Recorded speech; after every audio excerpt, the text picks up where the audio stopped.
Okay, so this is my first time ever doing a live, and I have followed these instructions that Carol laid out for me, and I took notes this morning, but I don't know how to tell if it's working. I'm thinking if people see me, people are watching. Okay, then I guess then it's working.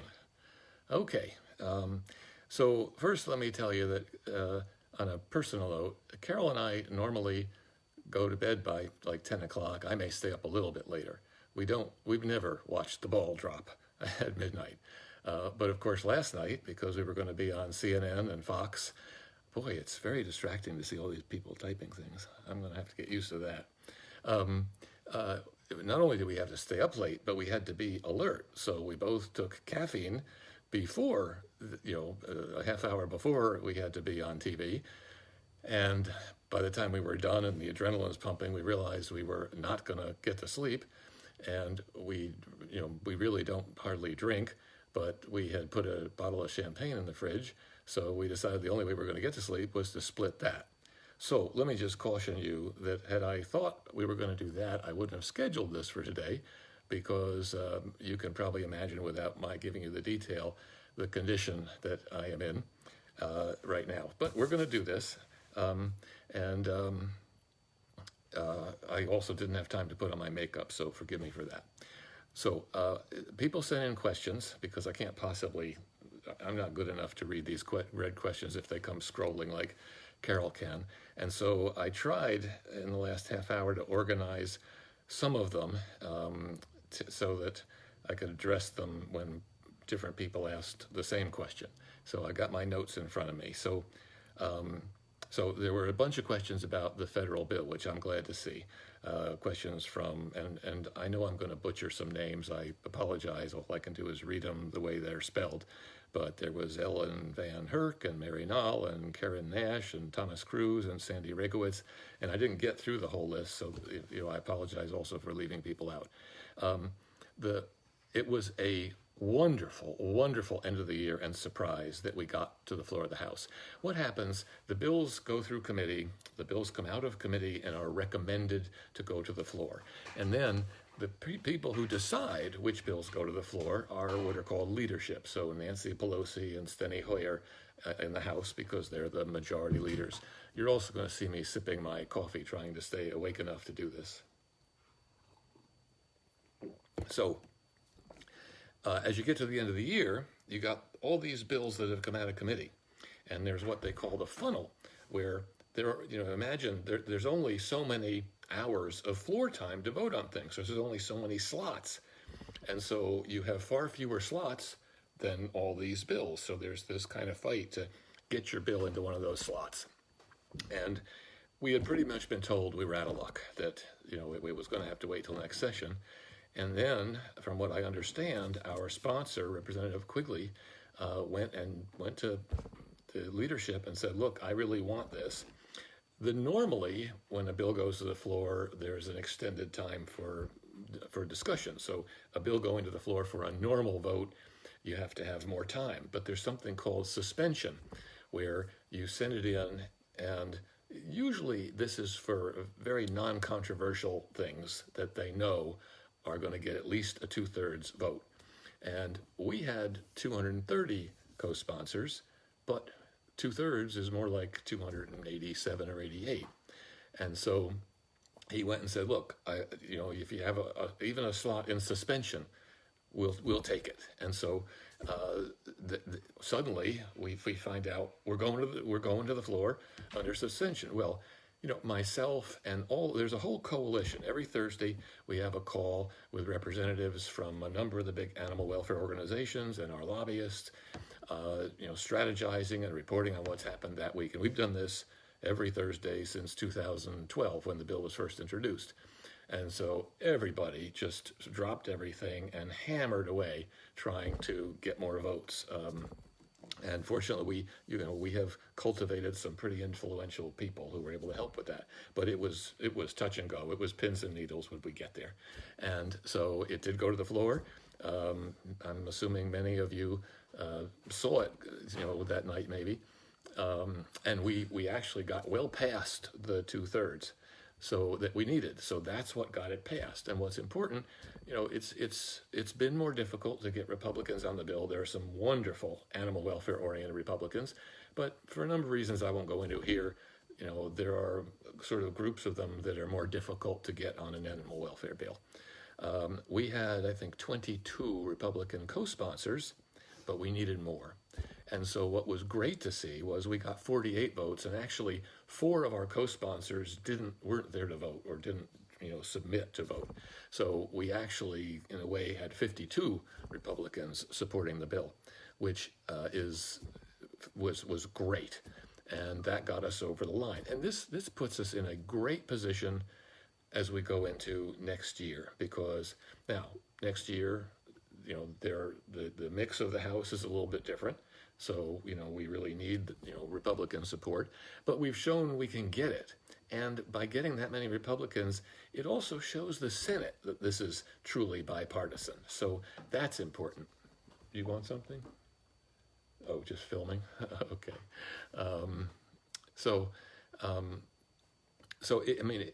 don't know how to tell you how huge it is that we got it passed in the House. And it puts us in a position where, if we're going to go to the floor the regular way in the House, it should easily pass. And it'll take work, don't get me wrong. We have to, you'd be surprised. People co-sponsor, legislators co-sponsor, and then I should explain, the session is 2 years, and at the end of the session, any bill that doesn't pass basically disappears.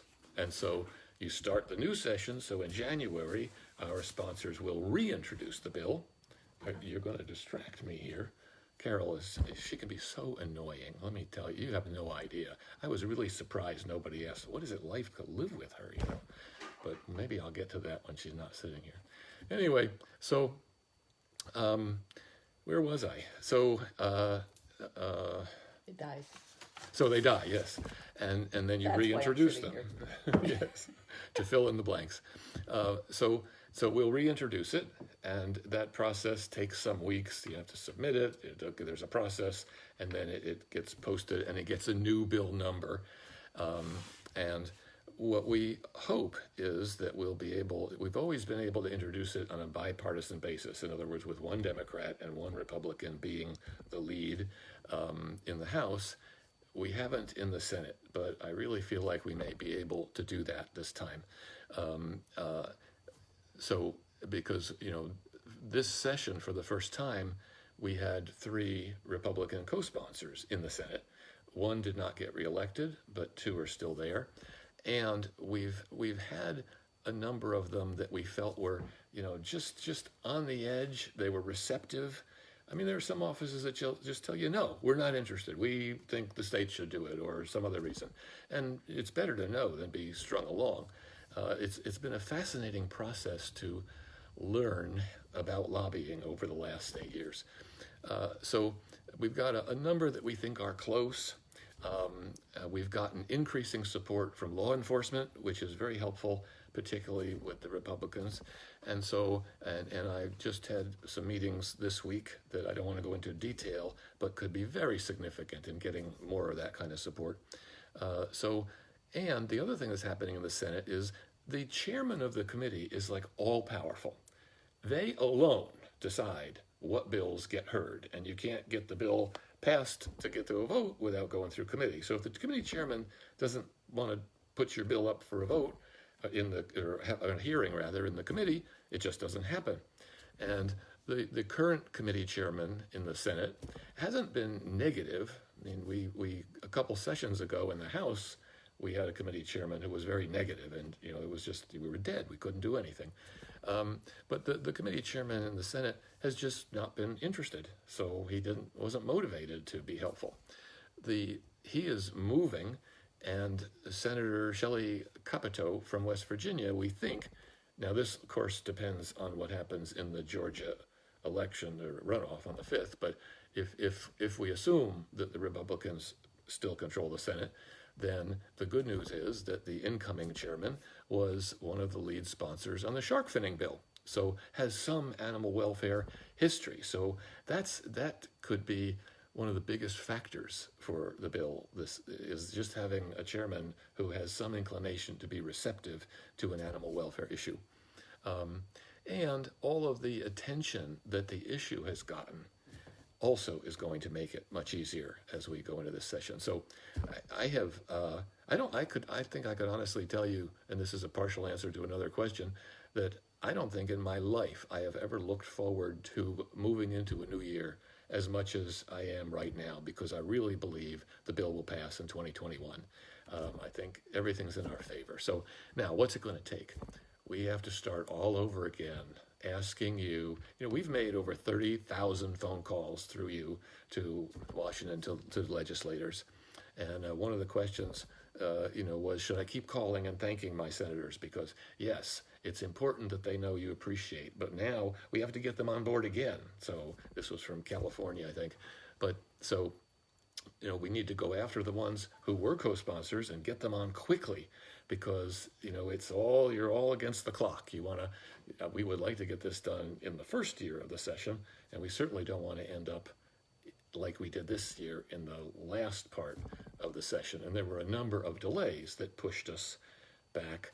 I don't want to spend the whole time on the bill, so I'll stop there, but there have been some fascinating things, one thing is once the bill has to go to a group of people in DC who evaluate the cost of the bill. And the bill should have virtually no costs. And so we didn't think there was going to be a problem. And the deal is there's a threshold. It goes up each year by the Consumer Price Index, I think. So it was like $164 million. Well, they came in at 170. And it's like, it's yay or nay. Once you're over 164, you're dead. And so fortunately, through the aide who worked for Representative Quigley, who was great, he was able to ask that group to reconsider. And then I had not been interviewed, and there was another person with a financial background who had not been interviewed. So they were very gracious, willing to interview us. But it took 3 months to get a new number, which was below 164. So now we're back on track. We were sidelined, now we're back on track, but we lost, 3 or 4 months of the session that way. So these are some of the things that have gone on behind the scenes that, you all don't, you get to see the animal care because they're doing lives around the sanctuary. You don't get to see what I do. You probably think I don't do anything, but that's some of it. So that's kind of it in the federal bill, and you'll see us hammering away, asking you, okay, the bill's been introduced, please contact your legislators yet again. But we are where we are because of people like you who have done that. I mean, that is the biggest factor. So, okay. Pounding the table because you're shaking them and me. Oh, okay. I get so excited. What a nag. God. I just can't do anything right. Okay, so quite a few people, I can't even, too many names, asked about resuming tours. We will end up resuming having visitors at the sanctuary. We are going to be very conservative. We are hearing story after story of people who have been very careful and still got COVID. Carol was in Dancing with the Stars, and the person who won was Caitlin Bristow. And she just announced that, she and her boyfriend had been extremely careful, and they were doing Christmas, and they had a friend who's also, an actress, so she was being tested daily as they're filming. All tests came out negative. They had her come over to Christmas dinner. She left, and something like the next day, she had a test that came out positive, or a test she had just before she got the results, and it was positive. And now Caitlin and her boyfriend have it, okay? And in terms of the seriousness, it's true that the vast majority of people will have limited symptoms and recover. What we don't know is the extent to which this does permanent damage for people, and we're getting cases like that. But it's not just people my age. A 41-year-old newly elected representative to Congress just got it and died. So we're just going to be conservative. We will probably start, when we feel it's safe, with just private tours, small private tours where we can still distance. You can't do a 20-person tour and distance. We'll see about, we may just change the business model so that, we do more private tours and less of these public tours, but that's all to be decided. But people like you who have been supportive, will end up having an opportunity to come back once we can do it safely. Mary Bogumil asked about our food and medical expense. The food this year, it ran about $150,000, and the medical supplies, medicines, I'm banging the table again, 50. And she didn't kick me, I realized it. I'm a slow learner, but I do learn. I was asked by Thomas Cruise what the 3 highest priorities would be for this coming year. I was almost tempted to say 1, 2, and 3 would be the federal bill, because 1, it is so high above everything else. But the second one would be, when COVID hit and, we stopped the tours, we didn't know what was going to happen to donations as a result of COVID and Tiger King. Fortunately, we have had, for all of the grief that Tiger King caused, it has been just heartwarming to see the amount of both financial and emotional support that we've gotten from the people who know us.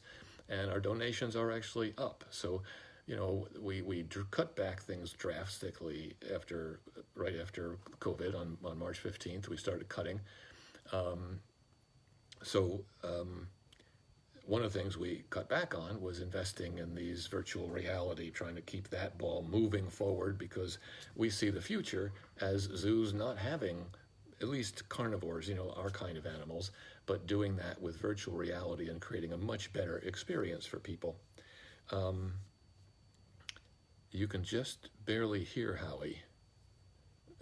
Are other people having trouble hearing me? I'll try to move it closer.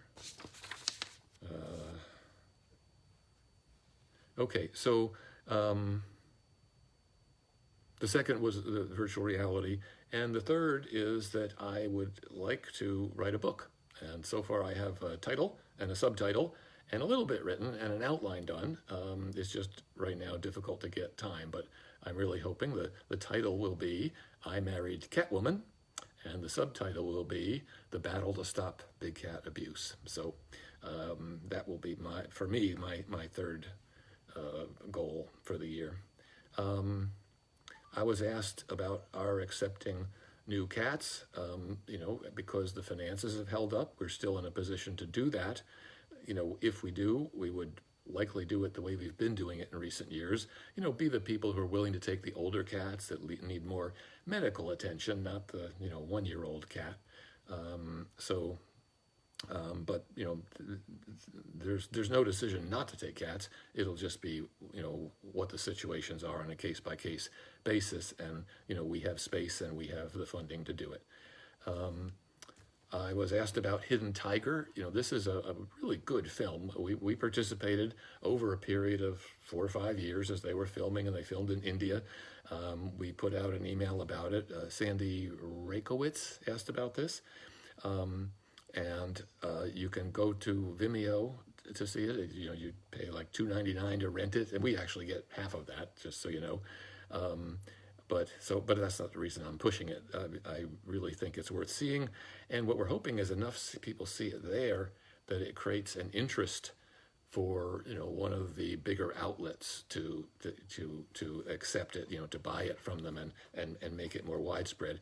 And it is a lot more what we hoped Tiger King would be. It was a lot more like the blackfish that Tiger King was supposed to be and wasn't.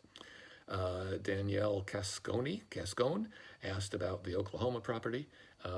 If you heard me on CNN, you kind of heard, but we own the property.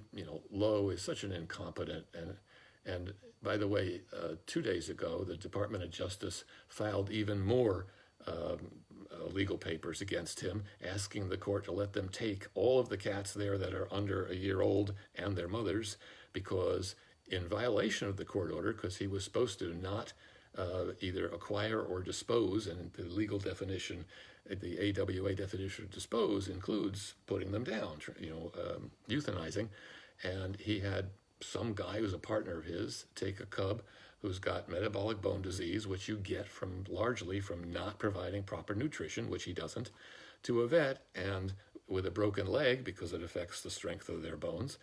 And this cat could have been saved, but once the vet gave the diagnosis, rather than spend the money to save the cat, the vet was told, put the cat down, which is a violation of the court order. So now it's given the Department of Justice an opportunity to come back and say, all right, it's clear he cannot take care of these animals. We want at least these now, and then we'll proceed with the lawsuit. So, they are really on his case. I was asked about the number of volunteers and the need for volunteers now. We have about 80 now. The issue, we have been accepting people who had prior experience with us who came back. Let me get rid of that. But the issue is the normal process for new volunteers coming in had been to work in the gift shop a couple months while they got acquainted with everything and showed that they had continued interest, and there's nothing going on in the gift shop. So it doesn't really work to take in brand new volunteers right now, but we will again. I was asked a few personal questions. I was asked whether I liked cats, or often I get asked, were you involved in animal welfare before meeting Carol? I had always had domestic cats in recent years, and earlier on a dog and a cat, but I had not. Okay, I guess I'm back. Basically, when I fell in love with Carol and got, acquainted with her mission, I fell in love with that mission too. So I sometimes, when I'm asked by people, how did you get involved with this? I said, well, I met Carol, and there were only 3 employees at the time, so it just wasn't that hard to sleep my way right to the top of the organization. So that usually gets a chuckle. That answer was for Kate Anderson. I was asked about my favorite breed, and I would have to say the Cougars. And I think, that's the reason. The other cats have the color and the patterns, but to me, the Cougars, they just have that sleek look and the intelligence. And I love the idea, I would want a favorite species that can climb a tree, and Cougars do. So, that's, and that was Yolanda Sinisgallo who asked that. I want to know more about why your favorite cat needs to be able to climb a tree. Because this is to news get to away me. from her is why I want to climb a tree. I was asked about my favorite cats, and of course, parents always say you're not supposed to have a favorite child, and that was Jen Struder and Shannon Billick. Over time it's changed as cats have passed away. Originally, it was Bengali, and then it was Mickey, and now Aria. And, it's based on the way they express their spirit and joy for life, despite the mistreatment. Boy, sorry about that.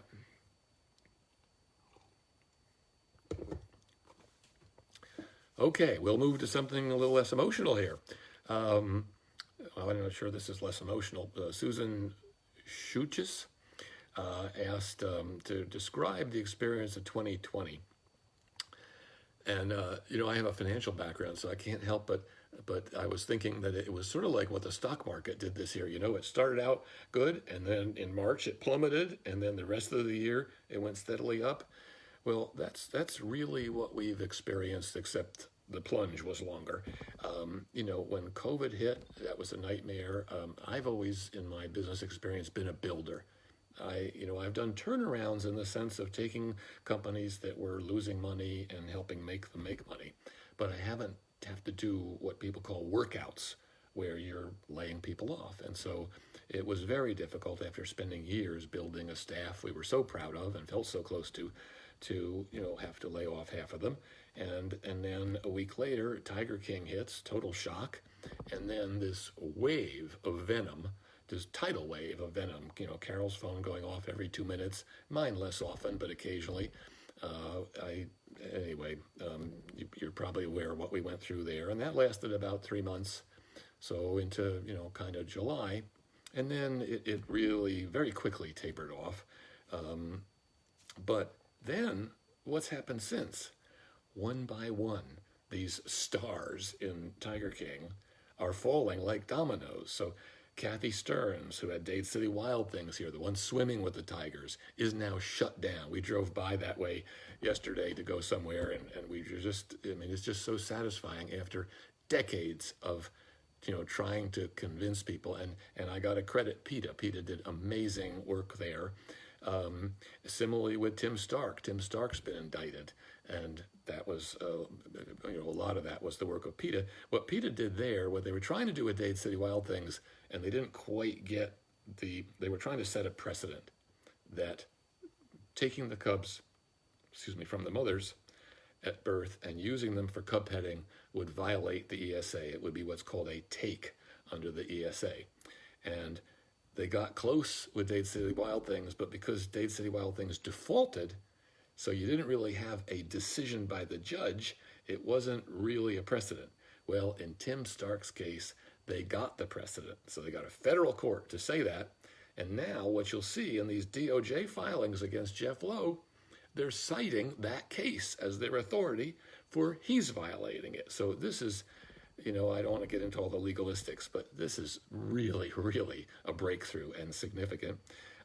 Jeff Lowe lost his license first, so he couldn't exhibit. He has continued to do a little bit of exhibiting. They caught him, so he is in deep trouble with the DOJ. They haven't filed any criminal charges. They've kept it civil. The standard for criminal charges is extremely high. So we'll see if criminal charges at some point follow. But for right now, he's sitting where these animals, and you know what I didn't put on my list? Somebody, and I can't credit the person because I didn't put it in my consolidated list, so I apologize. But I was asked, why didn't we take Joe's animals? We in our lawsuit won a judgment. When you get a money judgment, which was about $1 million, you can only go after things that have value. And tigers have no value except when they're tiny cubs. So they're a liability. You've got to feed them. And you can't buy and sell them.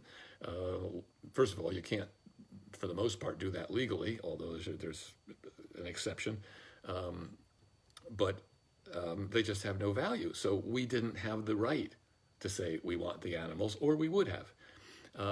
When Lowe was moving out of the property and winning this property, again, I can't go into all the detail, but the legal mechanism or the legal maneuvering that it took, because they made things so complicated, Joe and Jeff Lowe, with all these entities and money moving around, and we have very good counsel there. And so we had, and I, I never practiced law, but having gone to law school, I can understand what they're saying and participate. And sometimes I can come up with an idea that they say, yeah, that's a great idea. So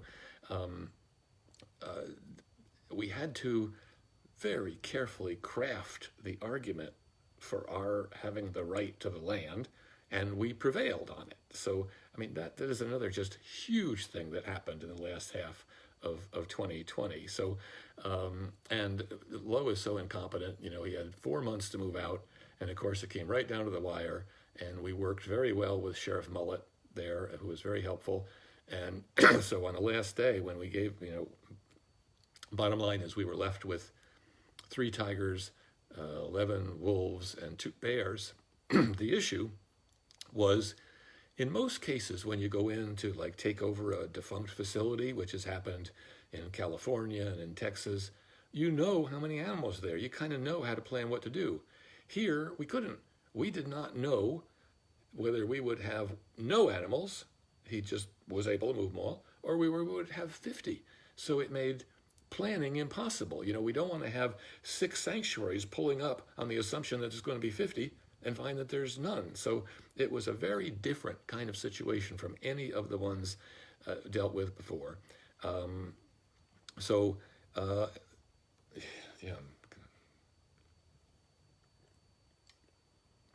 The service here is excellent. You just look like you need water, and the servants hand you the water.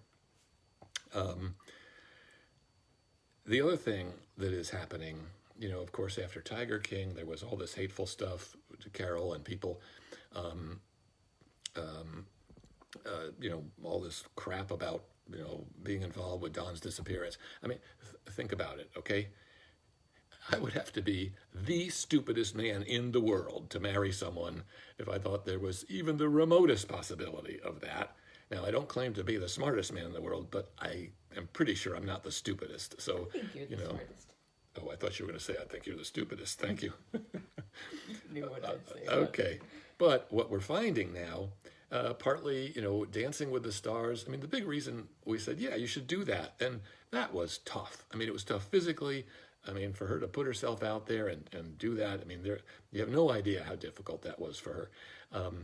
But it allowed people to see her in a light that they hadn't in Tiger King. I mean, the idea that Carol should end up being the villain and Joe, this sympathetic victim, is just so frustrating and absurd. So, but what we're seeing is more and more people are seeing through that, partly because of all the people who know better, who when their friends say, oh, well, blah, blah, blah, they tell them, no, I know these people. So that word of mouth is working. And the more we are seen on, last night, there's a lady who worked with us from CNN to organize our being there, very nice lady. And afterwards, right after we were off, she called up and she said, you know, I got to tell you something. We had this list of celebrities. When I posted your name, I got all these incredible, flattering things and people saying, oh my God, you know Carol Baskin and all of that, all positive. And she listed these other, you know, famous actors and actresses and people saying, I didn't get comments about any of them, only about Carol. So gradually that pendulum, you know, if you think about a tidal wave, you know, it comes in fast and it goes out slow. So what I feel like happening is we had the tidal wave of all of this crap coming at us for 3 months, which was horrible. And now slowly it's retreating, something like that. And you know, the pendulum is swinging the other way to more and more people realizing, wait a minute, there's something wrong with this Tiger King. Okay. So, and you know, we had all of that and then ending the year with the federal bill passing the House. So, you know, if you look at the last 6 months, of course, you know, we all suffer from COVID, although I got to tell you, you know, those of us who, you know, still have income are not at risk of losing our homes or not, you know, at risk of not being able to feed our families. You know, it's an inconvenience to us, but my heart goes out to, you know, these small business people I've seen right up on our street, businesses that will never reopen, you know, restaurants, you know, people who can't pay the rent. And, you know, to see our legislators, all of whom are going to go home to their nice houses and have food and have shelter, you know, not be able to put aside their differences and do what's necessary in a timely way is very frustrating. I don't want to get into political things. I'm not criticizing any party. It's just, you know, I really think that my solution would be that, you know, Republicans, Democrats have to pick somebody from across the aisle and have dinner with them and their families every week and get to know each other personally, like it was back in the day with, you know, Reagan and what's it, Tip O'Neill, you know, where they could civilly talk about their differences and had a motivation to compromise. And I was asked what the most challenging part of my job is. You know, my job is really fascinating. I mean, there are times when it's very stressful, largely because of time stress. But I think the thing that frustrates me most is the nonsense, you know, about, you know, basically the lies about Carol. That just, you know, it just frustrates me more than anything else. So I would say that is the most challenging. So what's our time here? Well, we've gone 4 minutes over the half hour that we budgeted.